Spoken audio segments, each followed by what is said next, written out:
Live from Fargo and serving you on TV, online, and on the go. This is Valley News Live 10 at 10. It appears as though we'll probably place 2 officers on administrative leave.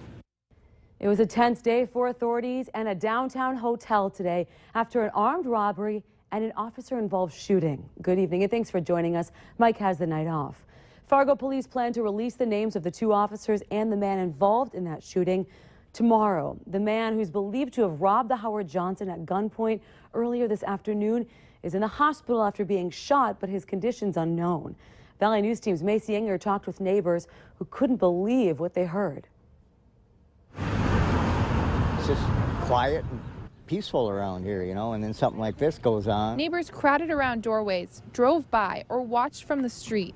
Only a few blocks from the Sanford Hospital, Fargo police taped off the crime scene at an old gas station. All I heard is like this noises and then heard this guns going off. Then I figured it was gunshots going off. At first I thought it was a firecracker, but evidently it wasn't. Because then a little bit after that there was a couple more, and then directly after that there was like 4 or 5 of a higher caliber weapon being shot.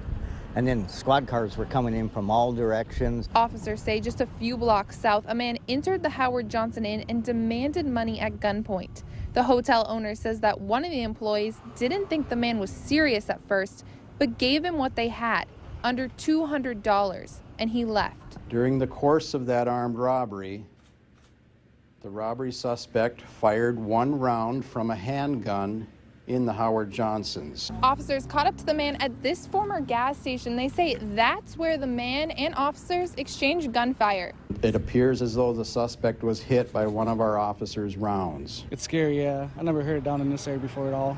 Neighbors say the city has grown, but hope this doesn't continue. In Fargo, Macy Inger, Valley News Live. Both officers involved in this will be put on administrative leave until the investigation is completed.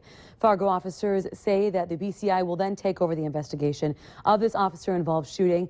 We'll continue to follow this story and bring you the latest on Valley News Live and valleynewslive.com. We have some new information tonight on an infant who was found unresponsive at an unlicensed home daycare.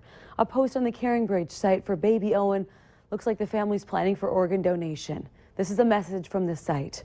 It says in part, his final gift to the world shall be to help other children in need by providing his material shell to heal others. I pray that all of those impacted will profoundly impact the world for the better in appreciation of Owen's sacrifice. The months-old child was found unresponsive at this daycare house in West Fargo. According to police, daycare providers immediately began CPR, and it's not clear if the injuries came directly from the daycare or from something else. The extent of the injuries appeared to be internal injuries that may have resulted from shaken baby or a baby being dropped. This case is still under investigation, and police ask that if anyone knows more information to please contact them right away. Erin, the suspended West Fargo teacher accused of having a sexual relationship with a 17-year-old student in 2009, could stand trial yet again on 2 of the 5 charges originally filed against him. Now today, the judge in this very unique case said the state can retry Knodel on 2 of the 5 counts that did not have verdicts, but the not guilty verdicts stand for the other 3 counts. It will be up to the prosecution whether to pursue a new trial against Knodel.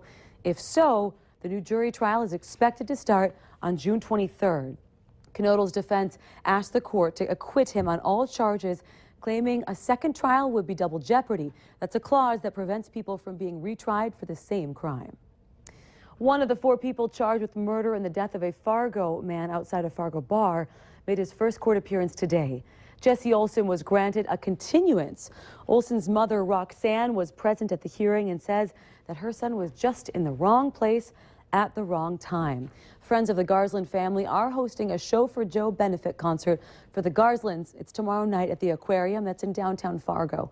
Doors open at 8 p.m. and coordinators of the benefit are asking people to donate at the event with cash or on the family's GoFundMe page. Funeral arrangements are set now for a West Fargo mother. Sharon Rick was killed in a murder-suicide earlier this week. Rick will be remembered at Saints Anne and Joachim Catholic Church in Fargo on Saturday. Visitation is from 9 to 11 a.m. and the funeral will follow. friends are asking, in lieu of flowers, donations will be made to the charity of your choice. West Fargo police say that Sharon's husband, Lance Rick, shot Sharon, then took his life. It's a topic that has divided our country for years, whether children should be able to opt out of standardized testing at the end of the school year. New York Congressman Tom Reed says yes. Washington correspondent Kelly Mayer has the story. It's that time again when students sit down for end-of-year testing. The testing is going on as we speak this week, and you're hearing stories of kids that are crying and that are just so stressed out they're not capable or in a position to take these tests. Congressman Tom Reed of New York is fighting back against required standardized testing like the Common Core Initiative, which tests students' proficiency in math and English. He's introducing the Empower Act, giving parents the power to opt out their children from taking the exams. It's standing with our parents, standing with our teachers, saying, you know, what's good in Western New York may not be good in California. Reed says in 60 districts in New York, students who opted out outnumbered the ones who took the test. So if you don't fill in the circle, it could cost you. According to the U.S. Department of Education, federal money can be withheld if there isn't a 95% participation rate. But Reed says that would change with his legislation. Parents make the decision that their children are not going to take these tests, that school districts, teachers, there's not going to be any penalties as a consequence of exercising that authority. He says something needs to be done before this hurts the schools, its teachers, and most importantly, its students. We can do better. We need to do better for the sake of our children and for our schools. Now, Congressman Reed says that his next step is to get back to the drawing board to rework the Common Core standards.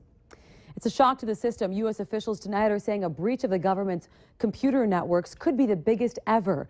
Apparently, 4 million current and former federal employees had potentially sensitive information hacked, and American investigators are now strongly believing that hack came from within China.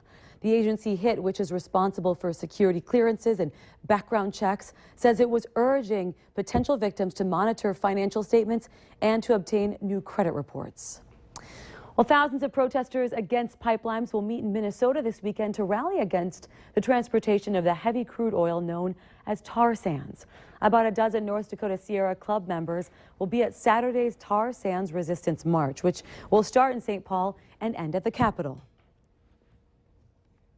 And this whole region should be concerned with the number of pipelines that are coming from the tar sands. That seems to be where the action is right now, and it's just a wrong-headed approach. It is important for me personally to be part of public witness that developing the tar sands is just a dumb idea.